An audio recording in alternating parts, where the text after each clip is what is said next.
Hello guys, welcome back to the HardReset.Info channel. In today's video I'm going to tell you how to customize iPhone 17 icons, liquid glass versus tinted.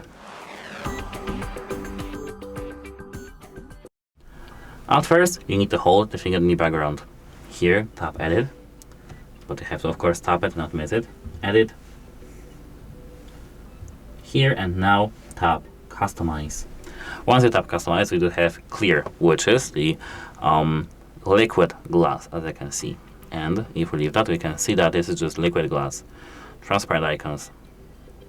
Take a look at this, it's beautiful for me.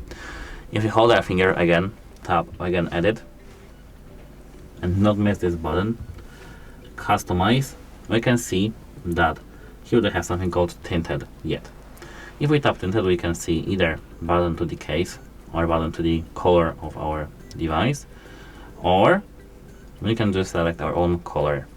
And our own color is just almost transparent icon and with the tint, as I can see. We can select how much tint we want.